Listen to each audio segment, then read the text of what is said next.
Dari forum sharing session Januari 2019, terungkap PT Timah sudah merogoh kocek hampir 2 triliun rupiah untuk pembelian biji timah dari mitra swasta di tahun 2018.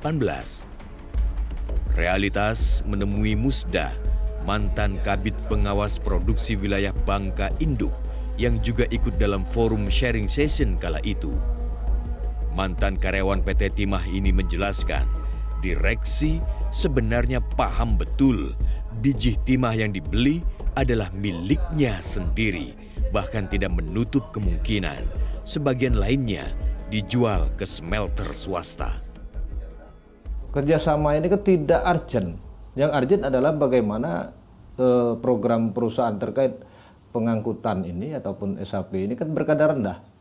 Kita butuhkan adalah bottleneck-nya di pengolahan biji timahnya. Itu yang perlu, bukan di peleburannya. Nah, mungkin itulah yang menyebabkan akhirnya dengan pasokan high grade tadi kita akhirnya bekerja sama, bekerja sama dengan maksud memang akhirnya bahwa harus diamankan nih aset biji timah ini yang dalam hidup kita.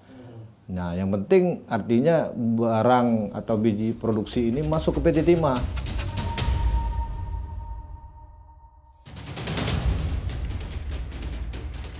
Sejak dulu, PT Timah selalu berkuar. Produksinya kalah bersaing dengan swasta lantaran ogah menerima biji timah ilegal. Namun belakangan, kebijakannya bergeser, ibarat menjilat ludah sendiri. Kini, PT Timah malah bekerja sama dengan pihak swasta yang diduga menampung biji timah hasil jarahan. Kita punya regulasi itu. Ya kan, PT Timah punya kebijakan. Nah, regulasi yang dari pusat itu kan harus kita jalankan. Ya, PT Timah harus menambang, bukan menimbang. Selain melibatkan suami Sandra Dewi, Harvey Muiz, korupsi di PT Timah Tbk juga melibatkan pejabat negara. Adapun Direktur Utama PT Timah Tbk, yakni Mohtariza Pahlevi Tabrani, sudah lebih dulu ditetapkan menjadi tersangka korupsi timah oleh Kejaksaan Agung RI sejak 16 Februari lalu. Riza Pahlevi merupakan Direktur Utama PT Timah Tbk tahun 2016 sampai dengan 2021. Diketahui PT Timah Tbk merupakan badan usaha milik negara atau BUMN. Bersama dengan Harvey Muiz, Mohtariza Pahlevi Tabrani mengelabui negara dengan melakukan penambangan timah ilegal yang mana keuntungan digunakan secara pribadi. Lalu siapakah sosok Mohtariza Pahlevi Tabrani? Dikutip dari posbelitung.com, Mohtariza Pahlevi Tabrani adalah Direktur Utama PT Timah Tbk 2 periode. Pada rapat umum pemegang saham atau RUPS Kamis 7 April 2016, dia terpilih sebagai Dirut Hotel Arya Duta Jakarta.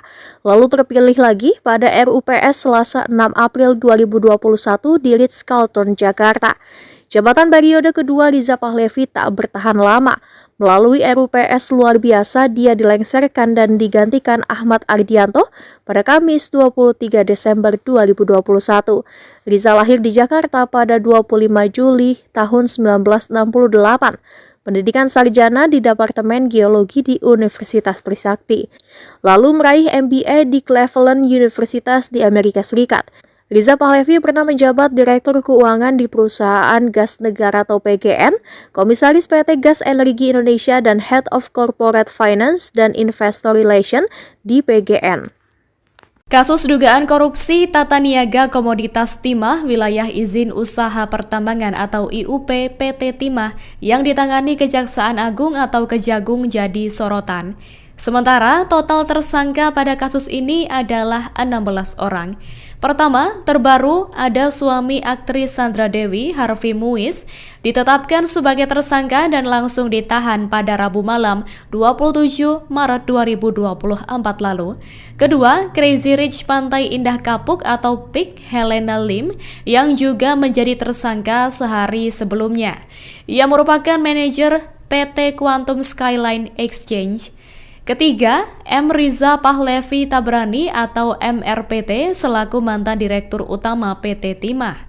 Keempat, Emil Emindra atau EML selaku Direktur Keuangan PT Timah tahun 2017 sampai dengan 2018. Kelima, Alwin Albar atau ALW selaku Direktur Operasional tahun 2017, 2018, 2021, sekaligus Direktur Pengembangan Usaha tahun 2019 sampai dengan 2020 PT Timah.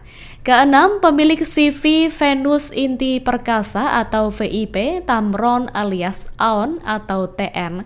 Ketujuh, manajer operasional CV VIP Ahmad Albani atau AA. Kedelapan, komisaris CV VIP BY. Kesembilan, direktur utama CV VIP HT alias ASN. Kesepuluh, General Manager PT Tinindo Internusa atau TIN Rosalina atau RL. Ke-11, Direktur Utama PT Sari Wiguna Bina Sentosa atau SBS berinisial RI. Ke-12, SG alias AW selaku pengusaha tambang di Pangkal Pinang. Ke-13, MBG selaku pengusaha tambang di Pangkal Pinang. Ke-14, Direktur Utama PT Refine Bangkatin atau RBT Suparta alias SB. Ke-15, Direktur Pengembangan Usaha PT RBT Reza Andriansyah atau RA. Ke-16, Tony Tamsil alias Aki adik Tamron. Kejagung menetapkan Tony Tamsil alias Aki ini sebagai tersangka dalam OOJ. Adapun nilai kerugian negara pada kasus ini ditaksir mencapai 271 triliun rupiah dan masih ada kemungkinan untuk bertambah. I look at you and it's easy to see you are that someone I've been trying to meet. I got your number, won't you pick up the phone? Don't leave me hanging on the dial tone. Think back to the night that we met, jumping in the pool, talk to you, dripping wet. Nervous when I speak, so I trip on my tongue. Never thinking you would be my number one. Nervous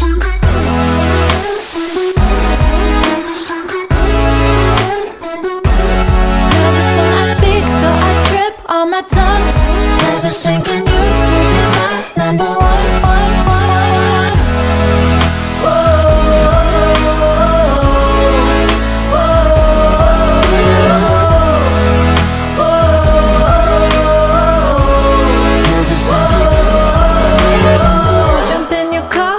Drive to the beach. The sun was setting, it was just you and me. Wind in my hair and the sand in my shoes. Could've chosen anyone, but I choose you. Hop back in your car, top down. There's no stopping us.